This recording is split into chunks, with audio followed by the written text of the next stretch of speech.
voyage de l'Iphigénie va durer 123 jours, dont 115 jours en mer. C'est-à-dire que les jours restants, c'est des jours qui sont consacrés aux escales.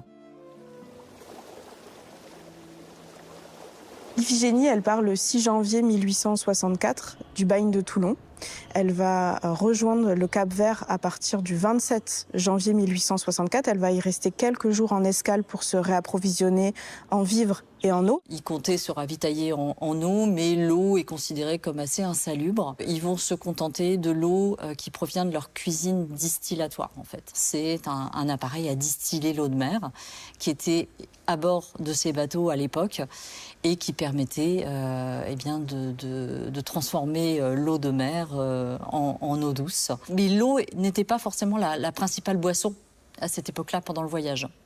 On consommait du vin, essentiellement, même pour les condamnés. Ils avaient leur ration de vin tous les jours. Hein. De temps à autre, un peu d'eau de vie, mais pas aussi fréquemment que le reste de l'équipage, qui, eux, avaient de l'eau de vie au petit déjeuner le matin. Elle repart en fait le 1er février. Le 5 mars, elle passe le cap de Bonne-Espérance, donc elle aura longé toutes les côtes africaines et elle arrive en Afrique du Sud. Elle remonte et elle arrive le 21 mars à Saint-Denis, à La Réunion.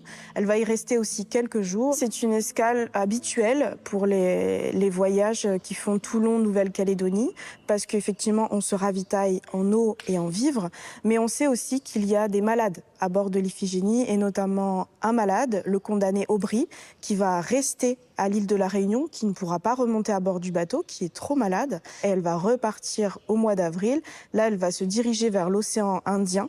Et on sait que le 27 avril, elle passe vers les côtes tasmaniennes et elle arrive le 9 mai en Nouvelle-Calédonie. Et donc, c'est 4 mois de traversée.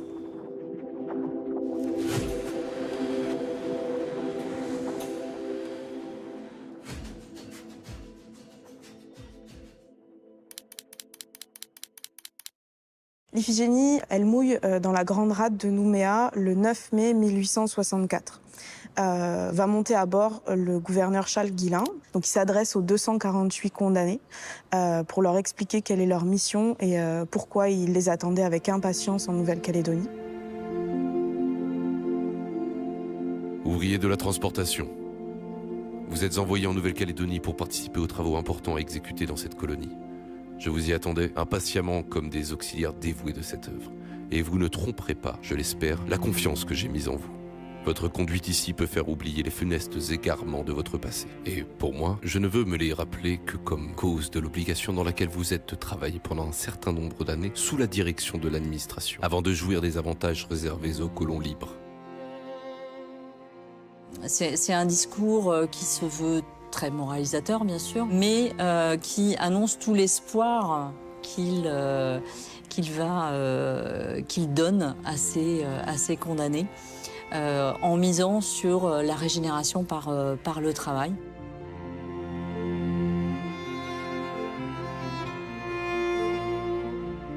Il faut attendre quelques jours plus tard pour que l'Iphigénie se dirige dans la rade de Nouville, en fait, dans l'Anse-Nou, ce qu'on appelle aujourd'hui l'Anse-Padone. Ce qu'on sait, c'est que dans cette région-là, pour les populations locales, en tout cas pour les populations kanaks, cette région autour de Nouméa, elle est dirigée par le grand chef Kwindo. Le grand chef Kwindo, il n'est pas réputé pour être favorable à la colonisation, au contraire. Il a de bons rapports avec certains colons, par exemple James Padone, qui était installé sur l'île Nou avant que l'administration pénitentiaire arrive. Il a des relations amicales et commerçantes, surtout avec James Padone. Il lui laisse la jouissance d'une partie de l'île pour faire son commerce et installer ses comptoirs. Il n'y a pas de problème. Par contre, entre l'administration française et le grand chef Kwindo, on sait que c'était des affrontements fréquents, c'était des guerres fréquentes qui vont emmener en 1857 à la mort d'un des fils du grand chef Kwindo.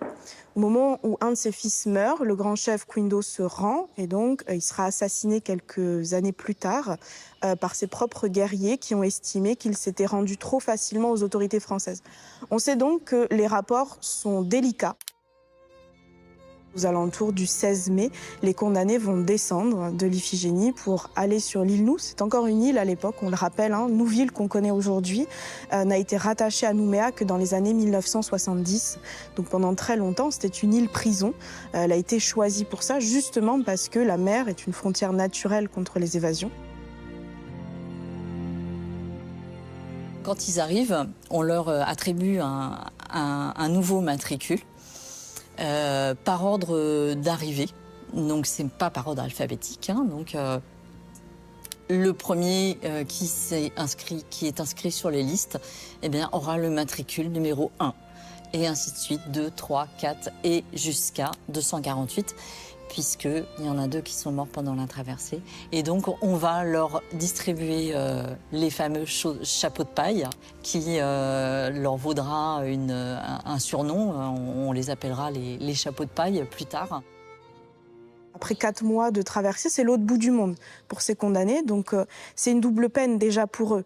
C'est d'être enfermés, d'être condamnés aux travaux forcés et en plus à des milliers de kilomètres de leur famille ou de leur vie habituelle. Donc c'est un premier déchirement pour eux, c'est une première difficulté pour ces condamnés.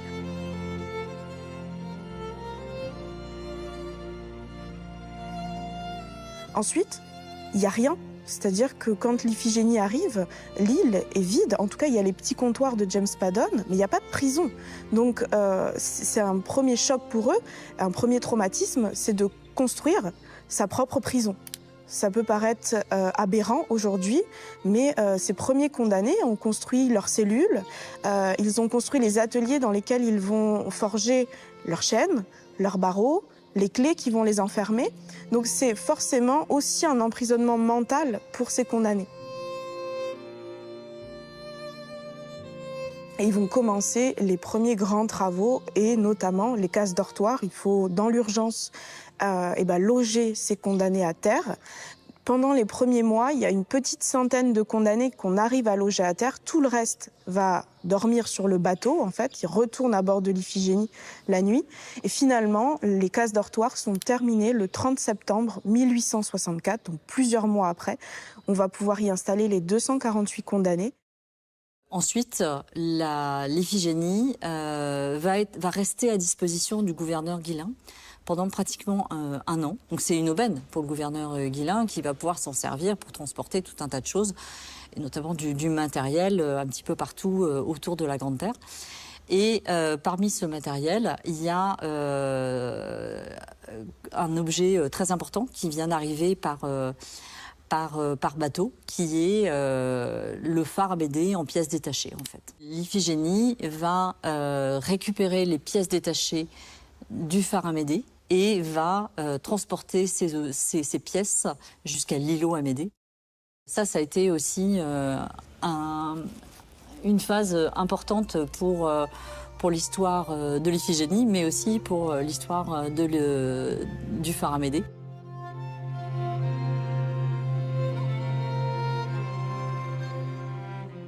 Les condamnés, une fois qu'ils ont construit les cases dortoirs, l'autre bâtiment important et symbolique de ce camp central, parce que c'est un des seuls, jusque dans les années 1870, construits en dur, donc en pierre et en briques, c'est l'ancienne boulangerie, la boulangerie Guillain, construite en 1868.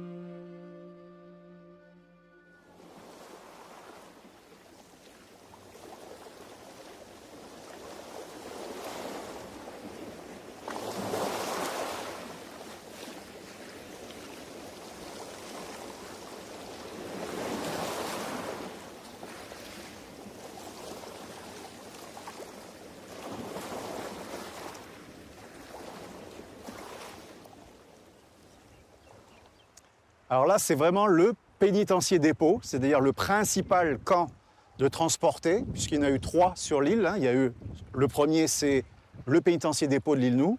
Le second, ce sera l'hôpital du Marais qui sera construit de l'autre côté, ce qui est aujourd'hui le CHS Albert Bousquet, parce qu'il y avait bien des malades, notamment avec le rythme des corvées qui était incessant. Donc beaucoup de condamnés étaient malades et donc allaient à l'hôpital du Marais.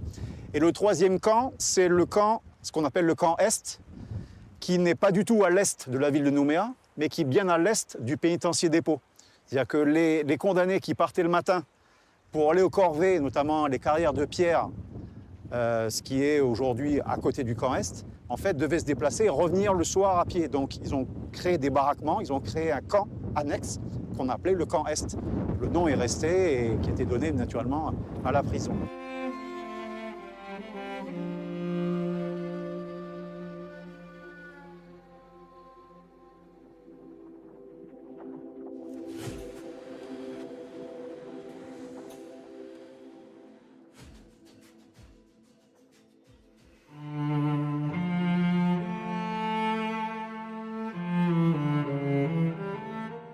Moi, je suis Suzanne Castel, donc je suis l'une des descendantes de Bagnard qui est arrivée avec le premier convoi sur l'Iphigénie.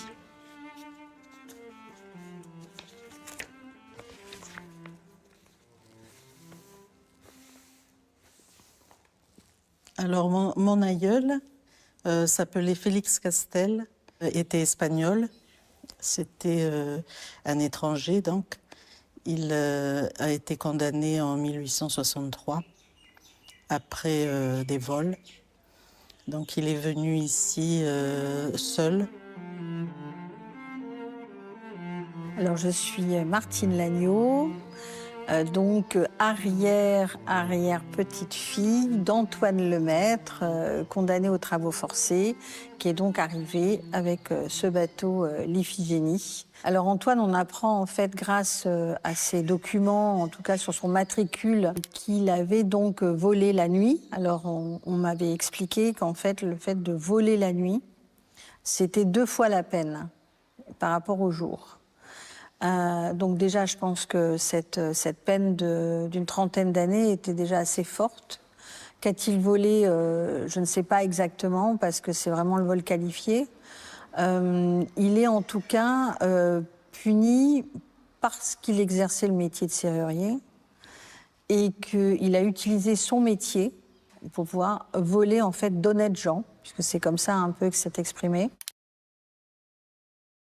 En ce qui concerne la durée des peines, il faut se référer à l'article 6 de la loi du 30 mai 1854 qui dit que tout individu condamné à moins de 8 ans devait doubler son temps de peine, donc devait résider dans la colonie le temps égal au temps de la peine. La personne qui avait 5 ans devait en faire 10, en fait. 5 ans en tant que condamné aux travaux forcés et 5 ans ensuite où ils allaient passer par les différents stades des sections de libérés. Pour tous ceux qui étaient condamnés à plus de 8 ans, et de toute façon, eux, ils étaient condamnés à rester à perpétuité en Nouvelle-Calédonie, ils ne pouvaient pas rentrer en France. Et c'est le cas pour les 250 condamnés de l'Iphigénie, puisque tous avaient été sélectionnés avec des peines qui étaient supérieures à 8 ans, 8 ans ou plus. Donc de toute façon, eux étaient obligés de rester en Nouvelle-Calédonie, c'était l'objectif premier. Pour la durée de sa condamnation, je ne sais pas s'il a eu des remises de peine. Par contre, je sais qu'il avait pris 5 ans supplémentaires pour évasion. Il y a plusieurs tentatives d'évasion. Il y a eu des milliers de tentatives d'évasion, en fait, au bagne, en Nouvelle-Calédonie. Entre 1864 et 1884, en 20 ans, en fait, les rapports recensent environ plus de 5500 tentatives d'évasion. Parmi ceux qui ont tenté des évasions, vous en avez 3 en fait, qui ont été ils étaient envoyés dans un camp disciplinaire à Napoléonville, ce qu'on appelle aujourd'hui Canala, et donc ils s'appellent Bram Ben Mohamed, Félix Castel et Venant Champion. Ce sont les 3 en fait qui vont s'évader du camp disciplinaire de Napoléonville ensemble, donc ils sont connus pour ça.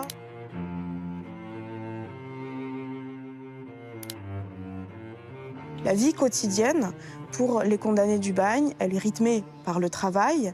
Et ce travail, il est entrecoupé de 3 repas dans la journée. Le réveil, il se fait à 5 h du matin. On prend un petit déjeuner, c'est du café avec du pain. Du café froid, parce que le café est préparé à 3 h 30. Ensuite, on part au travail. Les différentes tâches qui sont assignées aux condamnés. Ça va être aussi les corvées quotidiennes. Donc, c'est les corvées d'eau. Il faut aller chercher l'eau au puits pour tous les condamnés ou toutes les personnes qui vivent sur l'île. C'est les corvées de tinette. Donc, il faut vider les toilettes tous les matins. Le four à chaud, la briqueterie. Il y a plein de missions qui sont assignées aux condamnés en fonction de leur savoir-faire, on l'a dit, donc leur connaissance d'origine, mais aussi leur discipline. Ça veut dire que les travaux les plus difficiles seront donnés aux condamnés les moins dociles. Donc ça, c'est le travail de la matinée. On s'arrête à 11h, on prend son déjeuner dans les cases dortoirs, on reprend le travail jusqu'à 17h30. 17h30, on retourne, c'est l'appel du soir devant les cases dortoirs. On prend son repas dans les cases dortoirs et à 19h, l'enceinte des cases dortoirs ferme ses portes. Une fois que les portes sont fermées, ils ont environ 1 heure où ils ont du temps libre. Ils ont le temps de se laver, de se raser. Donc ça, c'est le passe-temps habituel. Et puis, il y a aussi le jeu de hasard. Donc c'est le début aussi des paris entre condamnés. C'est totalement interdit par l'administration pénitentiaire, mais c'est le moyen pour les condamnés de sortir un peu de leur vie quotidienne. Et puis, bien sûr, il y a la violence entre condamnés. On parle bien sûr de la violence de la mise au travail quotidienne, tous les jours, les humiliations que les condamnés peuvent subir. Mais une fois que les portes se ferment, il faut rappeler que dans une case dortoir, il y a entre 50 et 60 condamnés qui dorment. Ce sont que des hommes, il n'y a pas de femmes sur le site. Et donc, quand vous enfermez des hommes pendant plusieurs années, plusieurs heures chaque soir, la promiscuité déjà favorise les bagarres, favorise la violence verbale, physique, mais aussi sexuelle. Il y a aussi des cas de pédérastie, c'est le terme qui est utilisé. L'homosexualité n'est jamais citée. On parle principalement de pédérastie entre condamnés qui est pratiquée fréquemment. Des cas volontaires, il y a aussi des histoires d'amour, il y a aussi des condamnés qui tombent amoureux. Ça, on a des témoignages des condamnés eux-mêmes, mais il y a aussi des violences non voulues.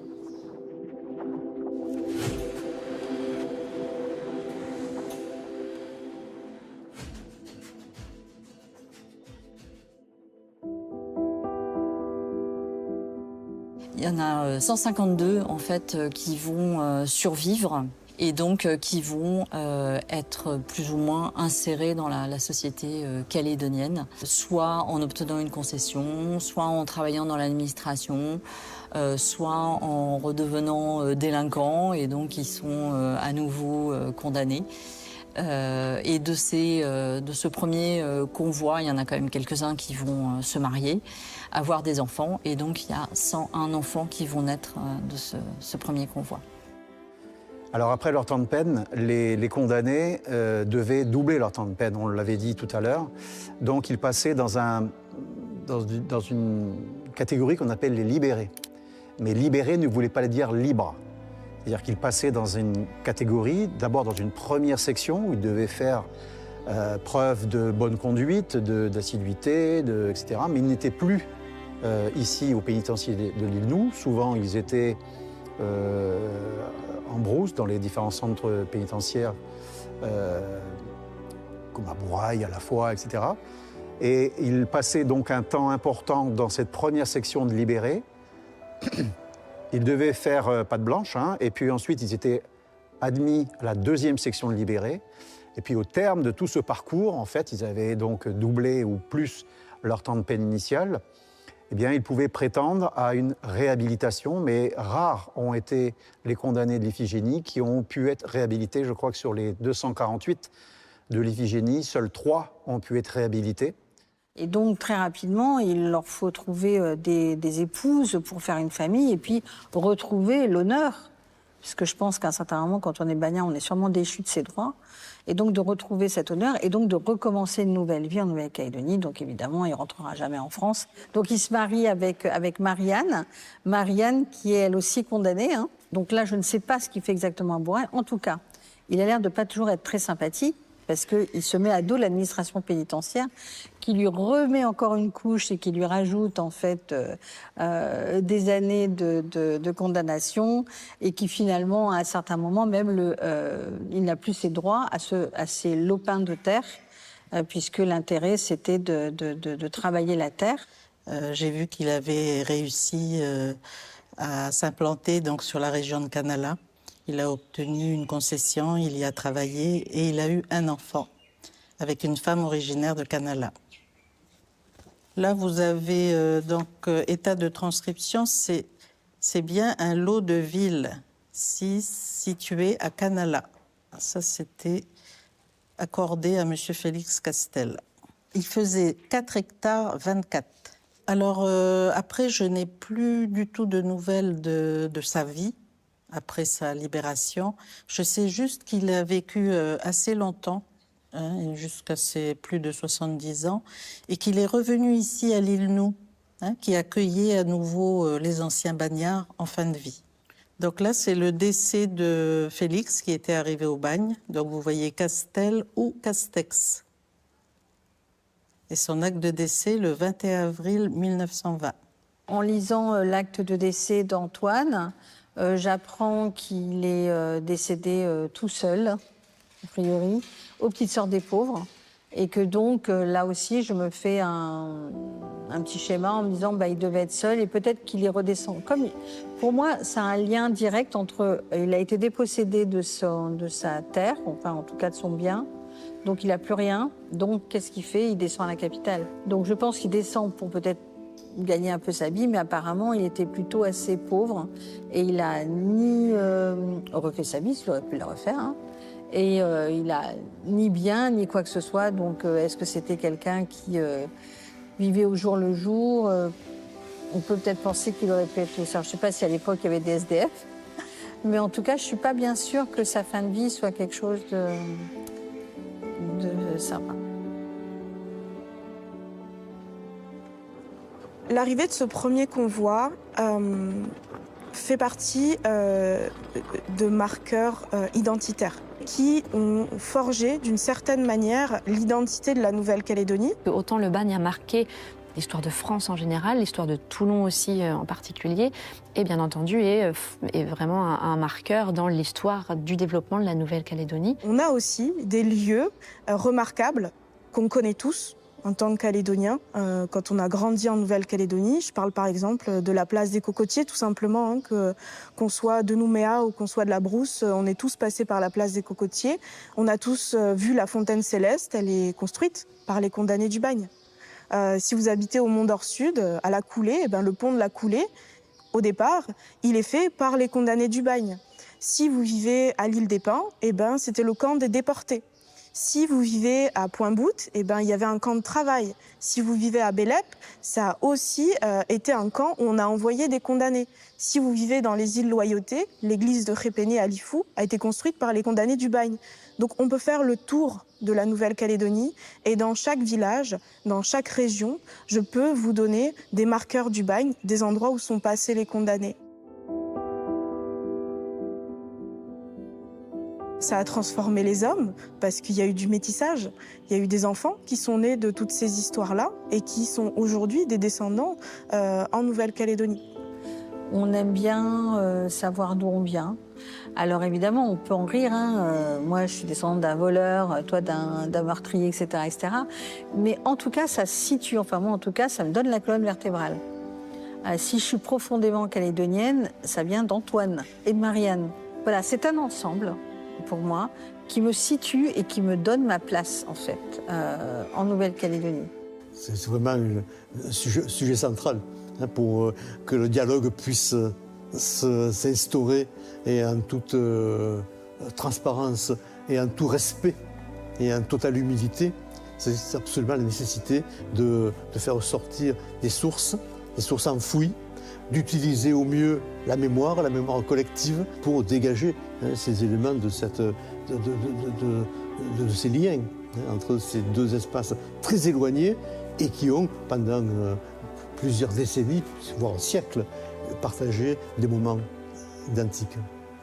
Ça fait partie de l'histoire, de la construction de la Calédonie et je pense que ça peut apporter un petit peu, surtout nous qui sommes métis, dans l'éclairage du vivre ensemble qu'on espère toujours ici.